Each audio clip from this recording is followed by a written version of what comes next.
Episode 4: The Magnitude and Striking Feature of the Indian Constitution. Hello and welcome back to Cletaversal. This is episode 4 of our series on the Constitution of India. Today we'll be exploring not only the striking feature of our constitution but also the immense challenges the framers faced in drafting it. Imagine the task drafting a constitution for over 300 million people, each with different languages, culture, religion and customs. That where we'll begin. First, let's reflect on the sheer diversity. India's population at the time was anything but homogeneous, but the goal was to unite this diversity under one constitution umbrella. No small feat, right? The framers of a constitution needed to ensure that minorities, Dalit, tribals, communities, and other marginalized sections were not left behind. But that wasn't all. They had to balance twofold problems arising from British rule. After Britain left, India's princely state gained independence, posing a potential risk of fragmentation. Without British control, some of the states could have pursued their ambition to become independent nations. We saw examples of these places like in Junagadh and Hyderabad. The constitution had to pull together these desperate regions under single central authority. It eliminated autocracy, uniting the state into a federal structure. What we now know as Union of States, one common authority, one set of laws for the people. The centralization was key to ensure that every citizen enjoyed equal social, political, and economic freedom. Another long-standing issue was to communal tension. The second round table conference of early 20th century failed because communal problems remained unresolved. Ultimately, this led to the tragic partition of India. The framers knew they needed to avoid a repeat of history. How did they tackle this?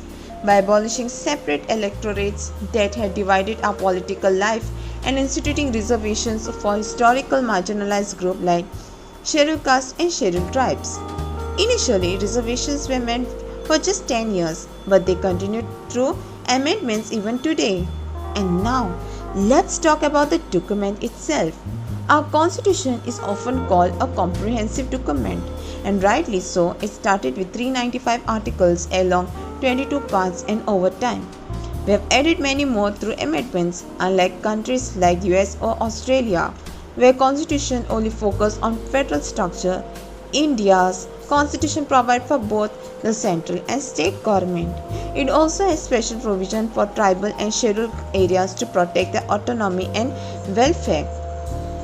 Another distinctive feature is constitutional safeguard for minorities and backward classes. This detailed provision ensures that communities are integrated into mainstream while preserving their rights. And let's not forget the importance of transition. The framers include special provision to ensure a smooth shift from colonial rule to the new democratic system. Finally, we can't overlook the constitution division into three key sections: fundamental right, directive principle, and fundamental duties. While fundamental rights empower citizens, they are not absolute. The Constitution clearly lays down limits to balance individual freedoms with needs of society, and in many ways. The detailed nature of our Constitution has helped it stand the test of time. It is comprehensive, and it has comprehensive. Far from being a weakness, it has been a strength. So there you have it, an introduction to challenges, the magnitude, the key features of our constitution. It's a living document that continues to evolve just as society does. Thank you for tuning in Cletaversal. Join me next time as we dive deeper into another fascinating aspect of Indian Constitution.